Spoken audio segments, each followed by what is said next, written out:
Tell us about what you guys have going on for Black-owned business excellence. Thank you so much. So first of all, we have some amazing folks supporting Black-owned business excellence. BECU, Seattle Credit Union, Evergreen Business Capital, Craft 3. I hate to leave anybody out, but the bottom line is they are giving money that we are giving directly back into the community. And I heard somebody talked about application fatigue. You don't have to do any of that. All you do is register for the symposium, and your registration puts you in to be able to receive a grant. So you don't have to fill out this 18-page application and talk about what your finances are, any of that. All you need to do is register for the 3rd annual Black-owned Business Excellence Symposium, and that puts you in the running for our drawing, where we're going to give away 5 grants on February 1st. You know, this is, I think, an amazing approach. You know, when you have all this funding coming in, one of the things that I have found that makes the most sense is there's already people that are connected. You know, oftentimes I think it's, you know, city government or just government in general, because it maybe comes through all these different ways, but they're like, well, how do we make sure we get it out into community? You guys have been really plugged in already. Talk to us about this amazing Black business network that I know you've been so integral in and a part of for a long time. Yeah, thank you for that. So one of the things we did, it was myself, Curtis at Black Dot, and BJ at Urban Impact. The 3 of us, we sat down and we was like, wait a minute, all this money is going out into the community. What are our folks getting? And why are we not getting it? So we tried to identify, here's some gaps. Here is the main reason why we're not getting it. And what we found out is oftentimes is we don't have our business in order, period, point blank. We're running around, we got hustles. We don't know the first step towards having a legacy business or a business that is in excellence. So after identifying all those gaps, we started putting together a weekly meeting. And we've been doing this for 2 years now. It has grown tremendously. Like, folks come and show up, they stay. Some folks just come and give their input and they never come back. It's fine. But we meet every Friday at 10 o'clock in the morning and we talk about what do our businesses need. Because what we identified is ain't nobody else talking about it. But then we had that point where, you know, when we had the social unrest, when a lot of folks were like, oh, let's look at Black and brown. Let's look at this, underserved, and da-da-da-da. And I'm like, okay, where your money at, though? You talking about it, let's be about it. Yeah. And so when we said that, there were certain folks that stepped up and said, here. Key Bank was one of them. Seattle Credit Union, they was like, here, this is where our money at. And so we were like, okay, thank you. And we used that. Now, this is a collaborative effort. So we hadn't even established as an entity for the last 2 years. Like, we're just now doing that. What we've been coming together doing is saying, we see there's a need, we're trying to meet the need. But when folks start giving us money, then we're like, wait a minute, we might want to get established. Yeah. We might want to have something on paper so that as we're giving out money, we can account for it. So last year, we had Urban Impact as our fiscal agent. This year, we have the National Black MBA Association, and we're actually developing ourselves as an entity. You know, it's important. I think that the intentionality, as we were talking about with Lighted Construction, with NWCI, and the Build the Beach for Us, by Us project, we're just seeing that the more intentional you can be about the people that you're looking to serve, the better the outcomes. Absolutely. And the more that you're centering those voices of those that you're looking to serve, the better the outcome. So I love these new kind of innovative, bold approaches to say we can disrupt the status quos of how, you know, oh, you know, sorry guys, if you don't have this and that and this and that, you don't qualify. Oh, if you don't do, okay, well, it was, you wrote something, it was pretty good, we heard your narrative, but it wasn't as great as these others. And there's this constant, like, you know, barragement almost of what we experience as Black business owners. Absolutely. In particular, and it's very unique to that. Talk about how your own experience also guides you as you're connecting with newer businesses who are like, man, sis, I don't know where I'm at. Yeah, I thank you for that. One of the things that I do, and I do really, really well, is I try to meet folks right where they are. Guess what? You don't have your financials, you ain't filed your taxes in 6 years. Guess what? They only gonna ask for the last 2. Let's get that done. Yeah. Hello. So it's like, I already know where folks are, because guess what? I started from the bottom, now you're here.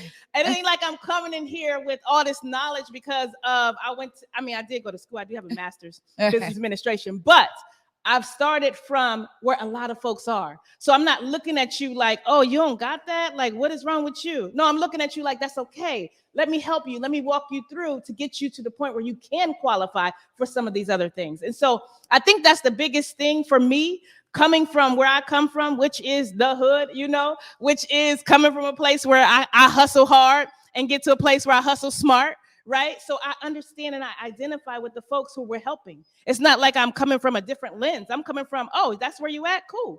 And I think we create that environment where folks feel confident and strong enough to say, here's where I'm at, because there's no judgment. It's no flexing. I can't flex on you because guess what? If I wasn't where you are, if I'm not there now, I may have been there at some point. So let me help you where you are to get you to where you need to be. And so I think everybody on our team, all the collaborators are the same. And I don't care.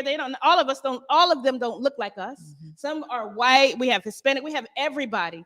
But the fact of the matter is we're meeting everybody where they are and then trying to elevate them, trying to bring them up to Black excellence. Because ain't nobody coming to this thing with every T crossed and every I dotted. It just ain't where it is. Some folks may, right? But we don't have that luxury, and we understand that. And so that's where we're coming from. I just appreciate that. And I appreciate you being so open about, you guys really connecting and meeting people where they are. I mean, you mentioned two brothers that I care for dearly. My brother, Curtis Calhoun. Yes. I mean, so consistent in community and just appreciate him. And BJ too. I just, over the last few years, I've really been able to work with BJ on a cohort for something else. And honestly see that, Urban Impact is saying, no, we're really trying to make a direct impact. How has it been working with those two primarily in this effort? Listen, BJ, let me tell you, this dude had COVID. He's still working. I'm like, get some rest. Like, what's wrong with y'all? But it's been amazing. And it's been other folks too. It's been Giselle. It's been Jay at the Seattle Public Library. It's been Desiree at SBA. It's been Lisa at the Washington State Micro Enterprise Association. It's been so many folks. And we're just consistent because we want to see a difference. Yeah. We don't want anything to come into our community that we can't qualify for. And so we're coaching folks up. We're coaching them up. Listen, they said you can't qualify. Let's ask them why.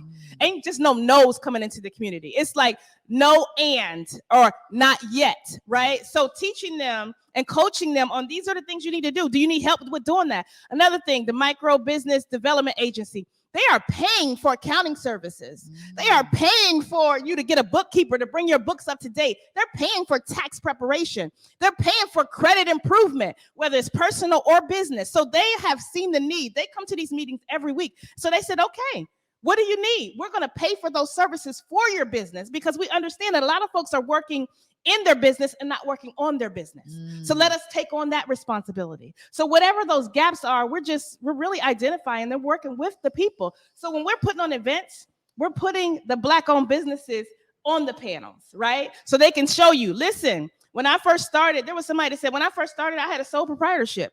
I didn't know that I wasn't going to be able to get loans as a sole proprietorship. Guess what? I had to change my business entity. People didn't realize that. They were like, oh, that's how you do that. Yeah, let me show you step by step. It's that simple. What happens and what used to happen and what we're trying to get out of is saying I've arrived, but not showing you how I got there.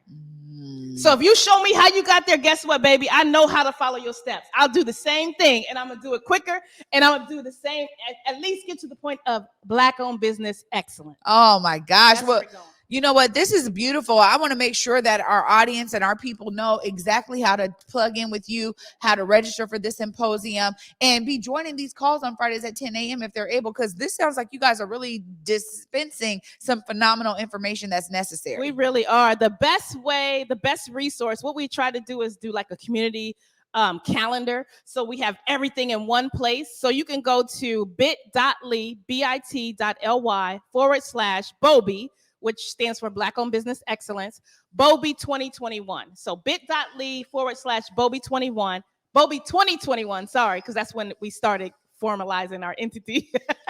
But you can go there and get all the resources, register for the 3rd annual Black-owned Business Excellence Symposium, and get yourself in the winnings so you can get one of these grants, okay? And all of these training opportunities. On that day, we have 12 different breakout sessions, folks talking about personal credit, business credit, how to maximize your marketing, talking about emotional intelligence, which we don't talk about in our community enough, right? So all of these different breakout sessions are going to be available. We got some amazing speakers. Maybe y'all don't know, but Roy Clay Sr., who is like 90 years old. He's like tech amazing extraordinaire. He's going to be there as our keynote. We have Tawana Nobles. We have Congresswoman, Marilyn Strickland. We have Mayor Woodards. We have all these folks there to give a State of the Union address of what's going on with our Black-owned businesses. So please join us. Jenefenesse Tucker, as always, appreciate your energy and your intentionality, connection to community and to these businesses. Thank you so much for what you're doing. Thank you for what you're doing. I really appreciate y'all. Absolutely.